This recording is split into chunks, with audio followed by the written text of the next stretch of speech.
Hello, everybody, and welcome back to another episode of the Big Bros podcast. If it is your first time joining, welcome. My name is Ilan, and I am joined by my lovely friend and co-host, Jeremy. How are we? I'm very well, mate. How are you going? I'm fantastic, and Excellent. honestly, I'm beaming because this episode's pretty sick. It is cool. Share with the audience and our lovely listeners what we'll be speaking about today. Yeah, well, as you guys can see, these are some key lessons that we have learned from the guests of our show, the lovely friends of our show. We've learned a fair few lessons. There's a lot of lessons, so we might not be able to get through all of them today. We certainly won't be able to get through all of them today, but these are some key ones that have really stuck with us that you guys can take away, and we've really almost concisely put them in a nice way for you to really wrap your head around them and hopefully springboard yourself off into listening to these episodes in a bit more depth if you guys wish to do so. Let's start off. We had Danny Kennedy on about January of 2025, so more than a year ago now, and he was a guest that I know that you and I really wanted to have on for a while, and boy, did he deliver. And he did, didn't he? The reason he delivered wasn't just because, look, a lot of people can look at his content and think, great, he's got a lot of great fitness content. He's got a lot of specifics on if you want to, shape your body into a more aesthetic physique, if you want to lose those extra kilos, you can find all of that. But why I really like his content is because there's a huge emphasis on lifestyle as per his podcast name, the Fitness and Health The Lifestyle Podcast. I butchered it, so apologies, DK, if you are listening, and he is a friend of the show. But something that he did say, and something that has stayed with me, is the idea that reality is always catching up to you. It's the idea that who you choose to be right now will directly correlate with what's in front of you. Your words that you put out into the universe will directly contribute to your fortunes. And I think about this a lot because a lot of times I think in this day and age, we forget that we have free will, or we think that we can't dictate or influence our lives in a more favorable way. And a lot of times we wait for things to happen that are outside of our control in order for us to make the change. But something he said, which I thought was quite fascinating, is that you can start being the change you want to see tomorrow, right? Like, if I want to be the person... Or not tomorrow, right now. Right now, actually. But that's crucial, right? Because if you want to start embodying the person you want to be, well, it starts now and there's nothing stopping you. But we live in we have all these narratives that we live by, and we've spoken about this in a prior episode, which is the idea that we create really unhelpful identities for ourselves. Identities that tell us that we can't do one thing and that we should stay in our own lane and that we'll never accomplish the things we really want to because we're not worthy of that.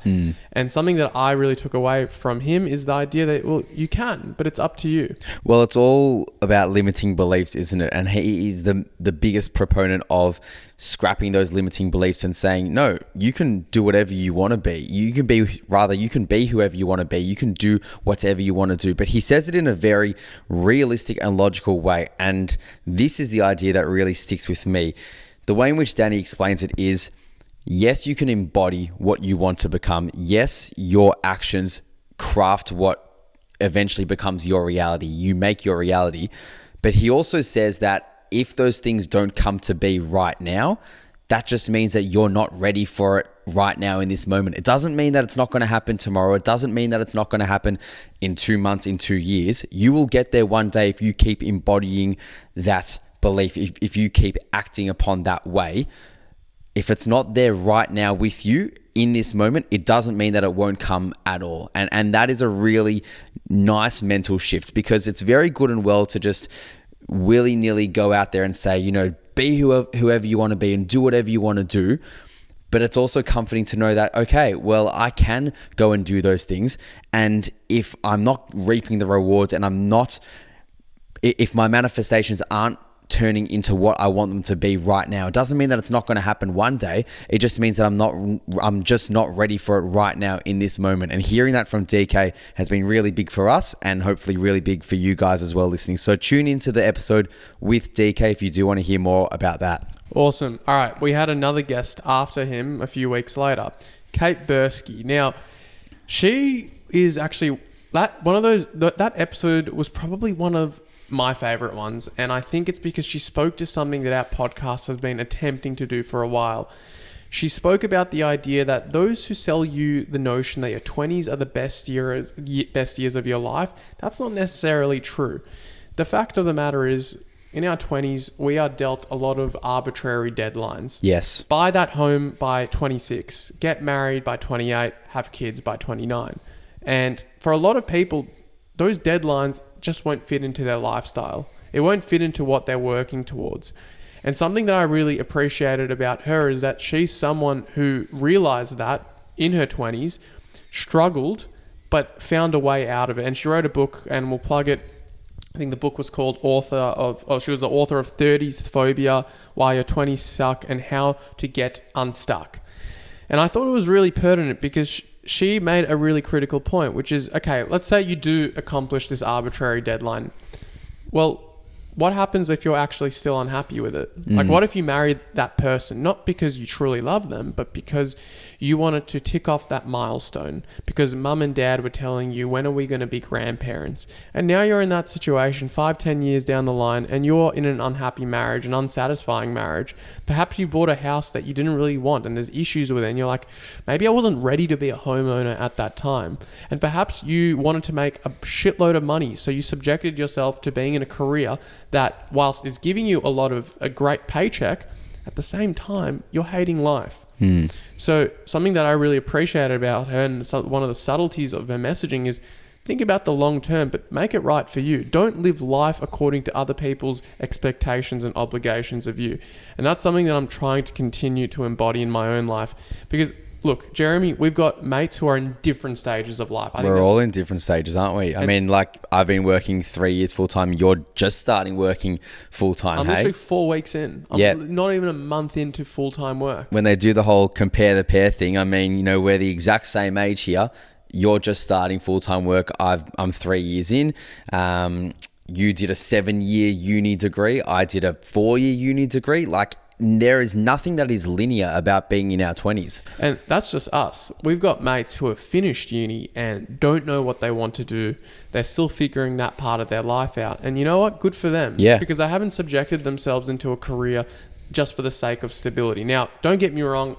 I'm all for stability, as you are. We both know the importance of getting shit moving. But at the same time, I think your 20s are an excellent opportunity to experiment with different life journeys. With different life paths. Yeah, yeah. And I think one thing, the last thing I'll say on this is there's a sacrifice to any path that you do. Absolutely. So become confident, or rather get comfortable with the sacrifice you're willing to make.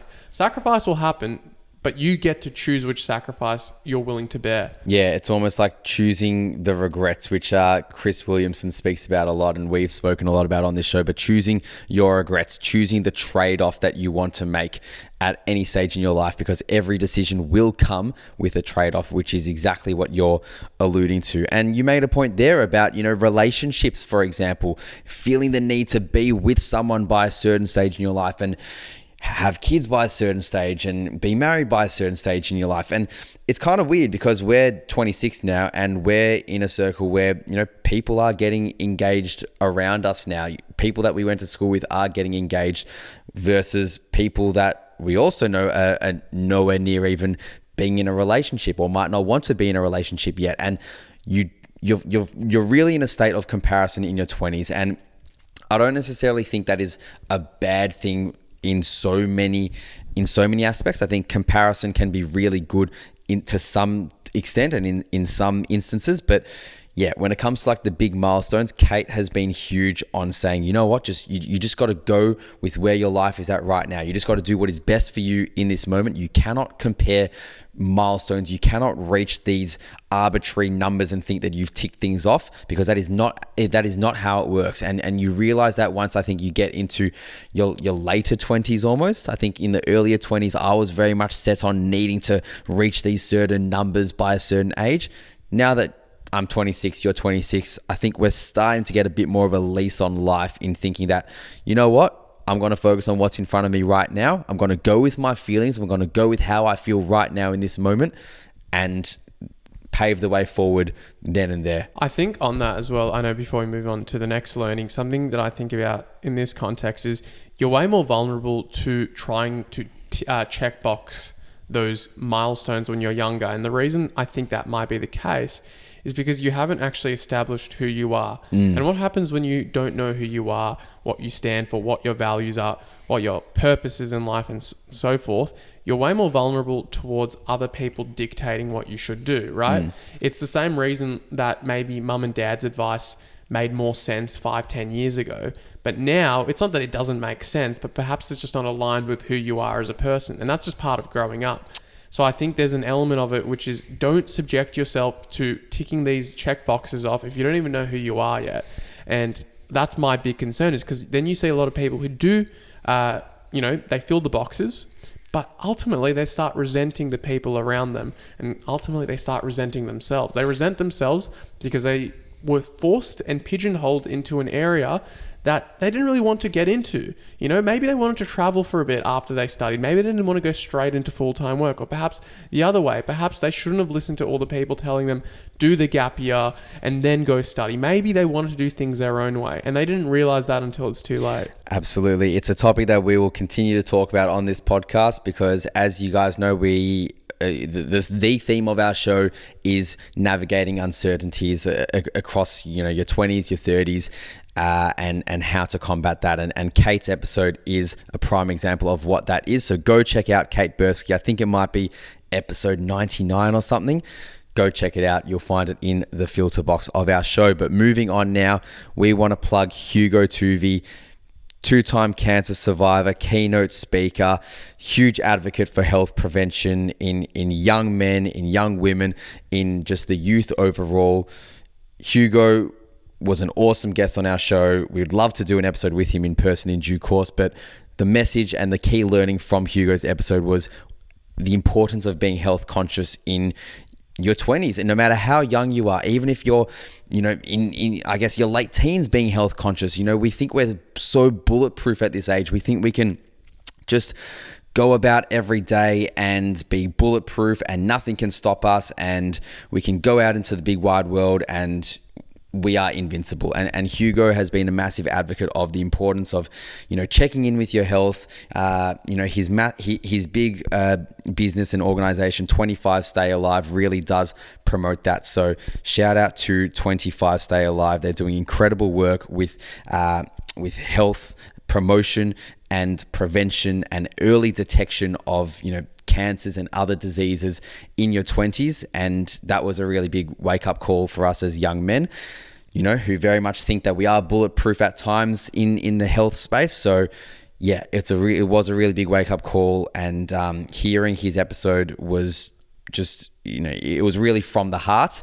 It was a vulnerable episode, one of the most vulnerable ones we've experienced. So go check out Hugo's episode as well. And always check in with your own health, no matter how young you are listening to this show. Yeah, and the way he normalizes the conversation is something that I really, really respected as well. It's his means of trying to lift the stigma around it. And for the longest time, speaking about men's mental health, there was a huge veil of stigma around it. It's hard for men to open up and disclose how they've been feeling. I think it's also difficult to talk about maybe potential health struggles, right?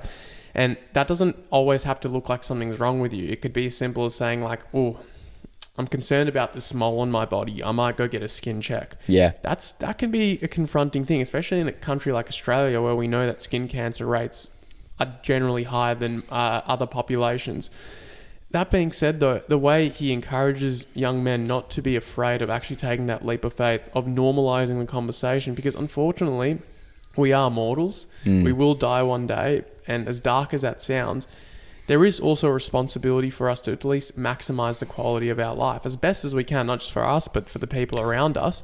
But at the end of the day, if you get good at becoming conscious of any changes in your body, you give yourself a fighting chance. God forbid there is something actually wrong with you. Absolutely. And increase that willingness to actually go and get help. For sure. Health is wealth after all. Everything we speak about on this podcast cannot be achieved really if you aren't in good health at the end of the day. Most of the things, when we talk about going out into the big wide world and making changes, the first thing that needs to be ticked off is your health, so that you can go out and do those things. another health conscious message was from our man Clint Stanaway. What did he have to say? For someone who has had one of the most decorated careers in broadcasting and media, someone who you would see almost 7 days a week on Channel 9, 7 days a week, but, in front of your news screens, but then also on the Today Show. In our ears as well on Nova. On Nova, like this man, he might, not sure how he would like it if he heard us say it, but it's true. I think he was incredibly ambitious from a young age. I mean, he started his media career in his late teens, early 20s. And you can be as ambitious as you want, but no one is... Burnout can affect everyone.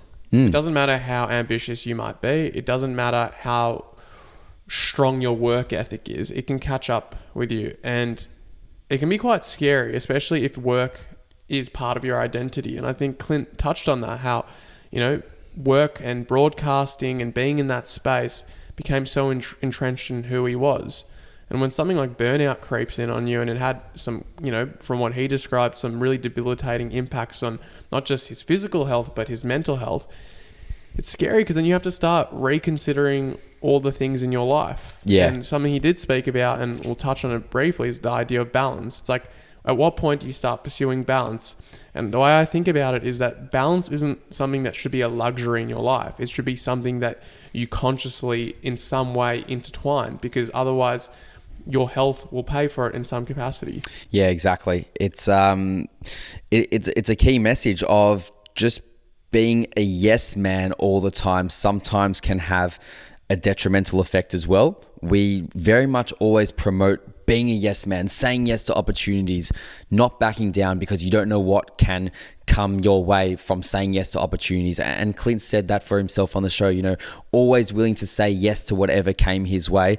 But like what we always say, every sacrifice or every cost comes with another cost. And in this case, it was the cost of his health, which he openly admitted. So knowing that from his episode was massive for us and hopefully massive for you guys, because we are definitely two people that like to say yes at everything, at pretty much most things that do come our way as well. And we do need to look out for our own mental health at times as well, and physical health, not at times, all the time.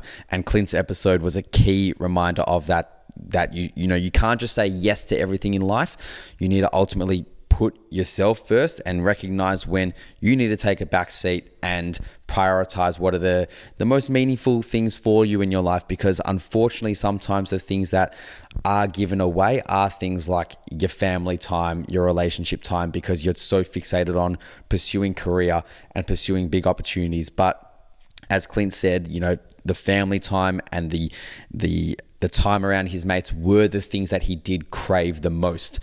And being amongst an environment where you're constantly saying yes to like big opportunities, it ultimately came at a cost of not being able to experience those things, which he did crave more than anything. So Clint Stanaway's episode, and another incredible listen. Go check that one out. It was a more recent one. It shouldn't be too hard to find. No, it shouldn't. And there's nothing shameful about recognizing your own limits as well. I think as young men, we want to believe that we have no ceiling on our potential. And whilst I don't disagree that that's a bad thing to believe, we also have to be realistic at times. Yeah. We're not supernatural in our abilities. Absolutely. So I think you do give yourself a bit of grace, and I think you do have to temper your own standards. I think you should have high expectations and high standards for yourself, but I think you also should give yourself grace that you are human and that you are not a robot. And AI will naturally replace you one day anyway. It ties into the notion of productivity, doesn't it? What it means to be productive. And this is a lesson that is living in my head rent-free from the great Casper Tremlett, who has featured on our podcast a couple times now. Casper said something really pivotal about productivity, didn't he? Bro, maybe I've been doing it subconsciously for a while, but the idea of living or treating your life in seasons, but intentionally, right? Like blocking out times of the year, not just the 4 weeks off during the Christmas and New Year period, but generally speaking, being more intentional about it. Treating your life in seasons. Now, What does that mean, Ilan? well, there's a time for relaxation. There's a time to work hard. There's a time for creativity. There's a time for maintaining things, and there's a time for something else. I don't know. That's up to you. But you cannot... think of a manual car. I don't drive a manual car, but there's 4 gears, correct? I don't know. Well, there are 4 gears, I believe. And any manual drivers who are listening to this, you can fact check me on that one. I am an automatic driver, and that's probably the way it will say. But you shift gears when there's a necessity to do so. You're not going to stay in the one gear the whole time. And I imagine if you were to treat life or live life on one mode consistently all the time, it probably wouldn't be too sustainable. If all I did in life was just work hard 24/7, well, burnout will be knocking on my door. You can't stay accelerating the whole time. You got to click brake at one point. Correct. If all I do is relax all the time, well, I'll get to the point where I'm sufficiently rejuvenated, but I won't really accomplish much, and I won't get the needle moving forward, or I won't move the needle forward. So get clear on what those stages in your life look like. I mean, we've touched on it in prior episodes, but I think you do this really, really well. You know how to block out certain days. Like Wednesdays are our recording day, but sometimes they're not just our recording day. For you, it's a day that's very intentional. For you, it's spending it with your loved ones, with your partner. It's a day where you don't want to focus on work. Yeah. And I think, during the week, you don't have to treat life, you can treat your week in that way as well. You can have seasons or specific time blocks during your week where you start intertwining that. Or, there are some people who are all or nothing. Like I know people who will, for 2-3 months in their life, I won't see them that often because they're grinding on something. And whilst I might not agree with that methodology, they have 2-3 months after where they're relaxing or they're traveling or they're doing something else. And it works for them. Yeah. It really does. But I think find a system that works for you. Like what works for me isn't going to work for you.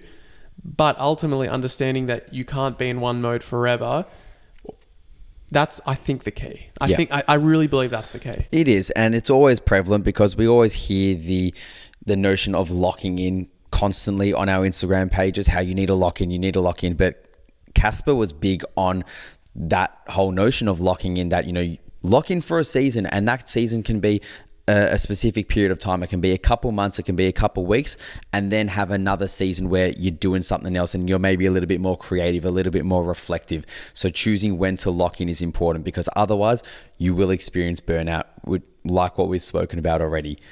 Moving forward, Dyson Heppel, a loyal man, a great man of the Essendon Football Club. It was a big episode about loyalty, what loyalty meant for him, within the realms of the football club, away from the realms of the football club. A massive episode about loyalty. What did we learn from that? No matter what you value, there will be trade-offs.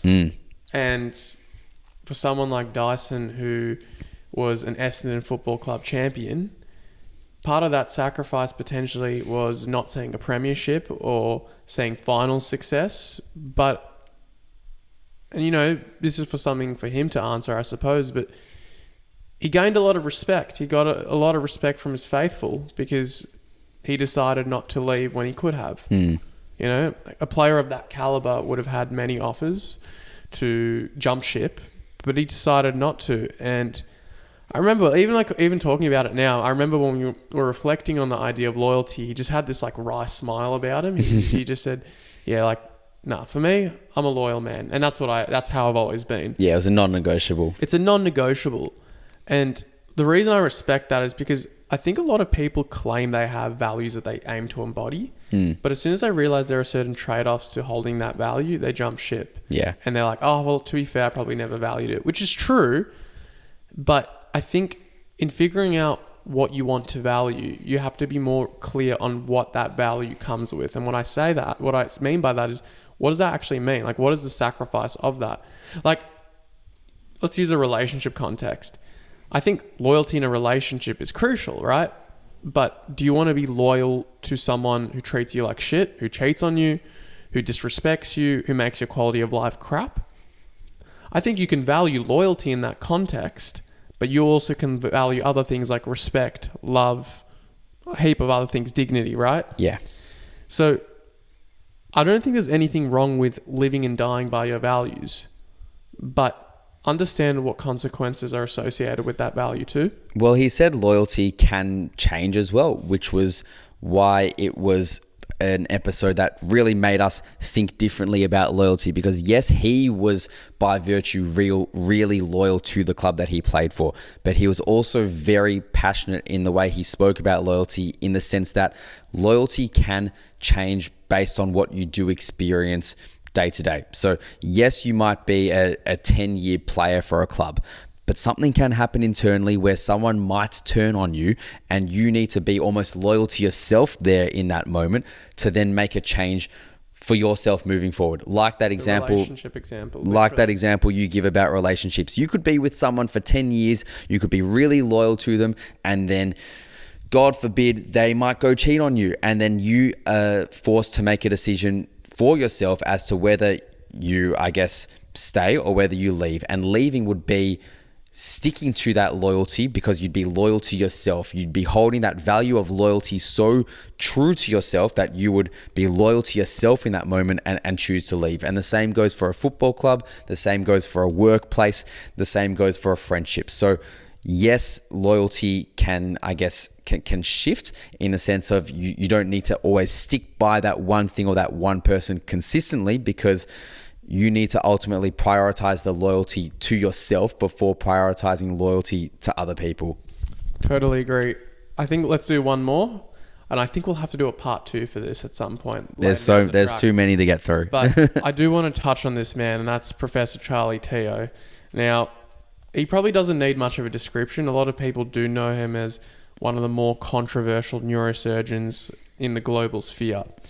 But something that I learnt even from him is the idea that you could be so good. You could be a utilitarian at heart. You could be someone who wants to help people and deliver on those promises.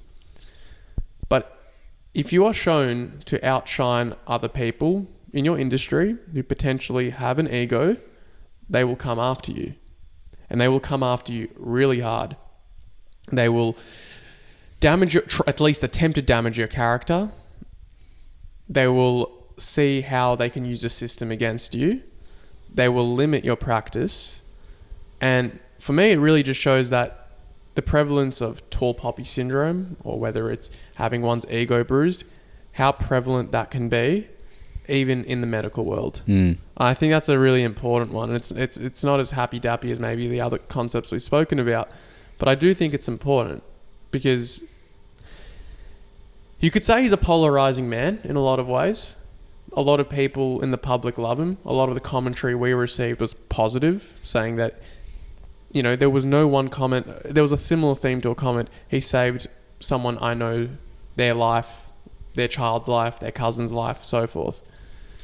But there are people in the medical fraternity that don't like him, that don't respect him, that don't like his code of conduct. And ultimately, no matter what you do, no matter the good you might do, others will still choose to tear you down. And there's not much you can do about it, I reckon, which is a pretty upsetting thing. Well, again, it goes back to sticking by what your core values are as well, hey? Yes, people will tear you down if you're good at what you do, but you need to stick to what your value is. And if your value is aligning with your action, then you should keep chasing that action of yours. You shouldn't back down from that action if it is aligning with your values, no matter if people disagree with who you are as a person or what you do. And that goes with, I guess, not being a fence sitter. Sometimes the most successful people in life, they choose to take a path that might come with some risk at times, and that therefore does generate difference of opinion.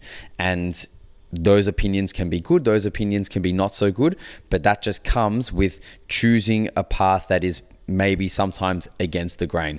And that takes a very unique person to go against the grain rather than being a fence sitter. And that was another lesson I learned from Charlie and from some other guests as well. Shout out to Dr. Chloe Carmichael as well. We spoke about not being a fence sitter with her too.